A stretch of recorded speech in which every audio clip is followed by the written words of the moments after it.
Assalamualaikum warahmatullahi wabarakatuh. Perkenalkan, nama saya Syalika Yulandari. Saya dari Prodi Teknik Informatika dengan NIM 211021058. Di sini saya akan menjelaskan program ATM yang saya buat. Pada line 1 di sini saya membuat variabel kelas. Nah, variabel kelas ini biasanya bertuliskan biru atau blueprint. Selanjutnya membuat div. Div atau definisi dengan fungsi init. Fungsi ini berguna untuk menyambungkan antara objek kelas dalam kurung dalam kurungnya adalah objeknya. Selanjutnya diberi titik 2 untuk memberikan urutan pada variabel selanjutnya, yaitu variabel self nasabah dan self ATM. Variabel ini berguna untuk mengeluarkan output berisikan tipe data integer untuk memberikan objek pada kelasnya. Selanjutnya, variabel self ATM sama seperti variabel self nasabah untuk memberi objek pada kelas berisikan tipe data integer yaitu objek kelasnya. Pada line 5 di sini saya memberikan definisi display untuk menambah output atau memperjelas output yang di run dengan cara diberi urutan atau titik 2 kemudian di print agar masukkan output tipe data string, kemudian diberi koma dengan ditulis variabel yang bersangkutan, misalnya saya, yaitu nasabah bersangkutan dengan self nasabah. Pada selanjutnya yaitu line ke-7, di sini saya membuat variabel dengan nama B1 di dalamnya berisikan kelas objek dengan isi di dalamnya yaitu self nasabah, yaitu dengan nama kita ditulis terus self ATM dengan nama yang tertulis di dalamnya dengan metode atau tipe data string. Selanjutnya saya menuliskan Bang Bin pada line ke-8. Saya menulis Bang Bin titik display, yaitu artinya saya mengeprint Bang Bin dengan display yang saya sudah buat pada definisi self. Selanjutnya pada line ke-11 saya membuat perimporan. Selanjutnya pada line ke-11 saya mengimpor get pass di atas ini berguna untuk memasukkan kode dengan true atau benar. Maka itu akan menghasilkan kode yang dimasukkan. Jika kode yang dimasukkan salah, maka hasilnya akan saya mau mengimport get pass variabel dengan kode PIN atau passwordnya. Selanjutnya pada line 14 di sini saya membuat perulangan for itu menggunakan variabel password rank 1 itu jika mengulang satu kali maka akan gagal. Maksudnya kita mengeprint ini fungsinya adalah untuk memberikan kita membuat variabel baru lagi. Nama masukkan password di dalamnya itu adalah tipe data integer dengan menginput silakan masukkan nama masukkan teman-teman Anda. Jika itu benar password ATM yang benar, maka yang dulu adalah PIN yang Anda masukkan dengan variabel pass masukkan sama dengan password. Jadi kita masukkan sama dengan password, maka yang keluar adalah PIN yang Anda masukkan benar. Jika tidak sama dengan password lengkap, keluar adalah PIN Anda salah. Pada line ke-23 di sini saya memberikan variabel yang berisikan kalimat dengan tipe data string. Selanjutnya saya membuat perulangan while. Fungsi while ini berguna untuk jika kita menginput tipe data ya, maka akan terulang kembali output pada line ini. Pada line selanjutnya di sini saya menuliskan print bertujuan untuk memberikan spasi. Selanjutnya pada line 26 sampai 30 saya membuat heading untuk memperjelas atau memperindah output. Selanjutnya di sini pada line 34 saya membuat variabel opsi yang berisikan int atau integer di dalamnya, memiliki fungsi input atau menginput yang berhubungan dengan heading dengan cara sebagai berikut. Fungsi if ini berguna untuk mengeksekusi atau memasukkan kode yang bernilai true. Kemudian menuliskan variabel opsi dengan terus Terus angka 1 dalam bentuk tipe data integer agak berhubungan langsung dengan heading. Selanjutnya di print dengan isi string memberikan output kalimat ini. Pada line 37 saya memberi fungsi elif. Elif ini berfungsi untuk melanjutkan atau memberi cabang dari fungsi if sebelumnya. Kemudian menuliskan variabel opsi atau menyambungkan ke opsi input.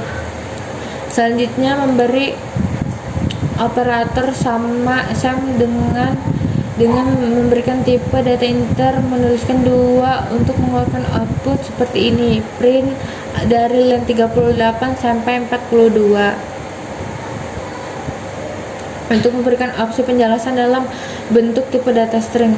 Selanjutnya saya membuat variabel uang ganda yang berisikan tipe data integer jumlah nilai uang yang bersangkutan dengan opsi 1.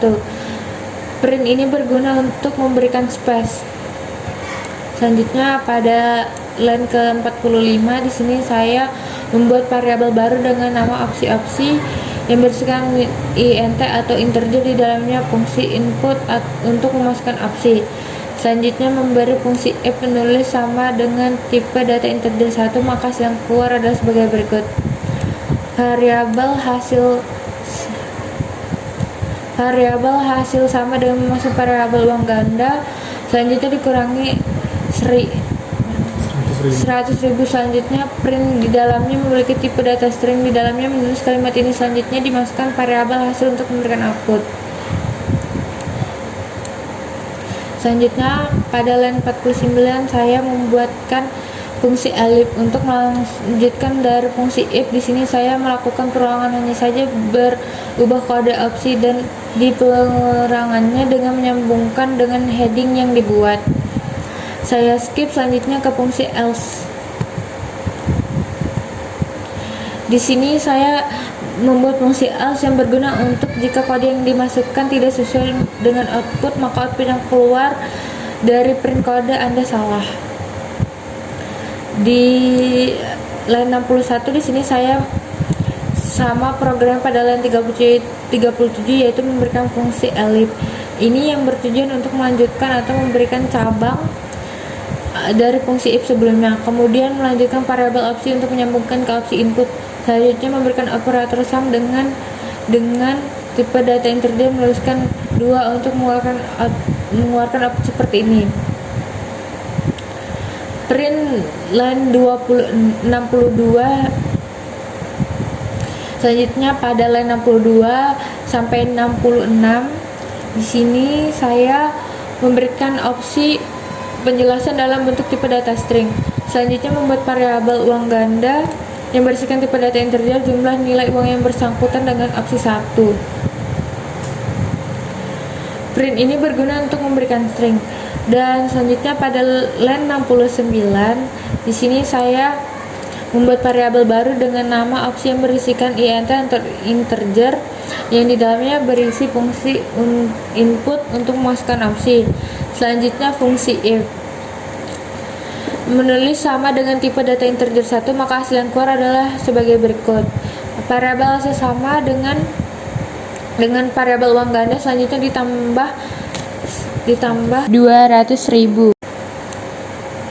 Selanjutnya print di dalamnya memberikan tipe data string, menuliskan kalimat ini. Selanjutnya dimasukkan variabel hasil untuk memberikan output.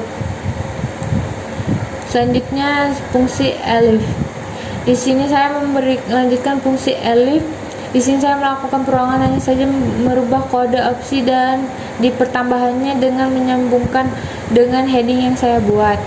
Saya skip selanjutnya ke fungsi else. Nah, fungsi else ini berguna untuk jika kode yang dimasukkan tidak sesuai, maka output yang keluar dari print adalah kode Anda salah.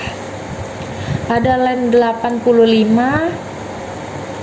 melanjutkan dari elif di atas, yaitu fungsi ini jika salah satu memasukkan kode maka print keyword yang dimasukkan salah. Print ini berfungsi memberikan space. Selanjutnya pada line 89 berikan variabel again, di dalamnya berisikan ITR atau integer yang di dalamnya memiliki fungsi input. Jika menginput yes maka akan melakukan perulangan output kembali ke akses awal pada line 23. Selanjutnya jika input tidak maka print yang keluar terima kasih dan output akan berakhir. Selanjutnya pada line 93 di sini saya membuat file handling dengan membuat variabel handle file, di dalamnya berisikan open file. Selanjutnya dengan mode wplus untuk menuliskan hasil output. Selanjutnya dengan fungsi handle write, ini di dalamnya berisikan output dengan tipe data string fungsi garis miring n, ini berfungsi untuk mempertahankan posisi lainnya kemudian meng-close filenya. Selanjutnya pada line 102 di sini saya membuat variabel sama dengan sebelumnya, hanya saja di sini menggunakan kode A yaitu append, gunanya untuk menambahkan isi file txt ke dalamnya. Selanjutnya di close, kemudian begitu juga selanjutnya di sini saya akan mengeran file program yang sudah saya buat, yaitu begini contohnya. Sini kita akan memasukkan pin yang benar, yaitu adalah 9, kemudian klik enter, lalu pilihlah opsi yaitu 2. Selanjutnya kita memilih opsi 4 dan di sini akan keluar output, yaitu adalah apakah Anda akan melakukan transaksi lagi ya atau tidak, dan di sini saya akan memasukkan tidak. Dan di sini selanjutnya saya akan melihatkan file txt yang sudah saya import. Nah, sudah cukup sampai sini penjelasan yang sudah saya buat. Sekian dari saya, akhiri wassalamualaikum warahmatullahi wabarakatuh.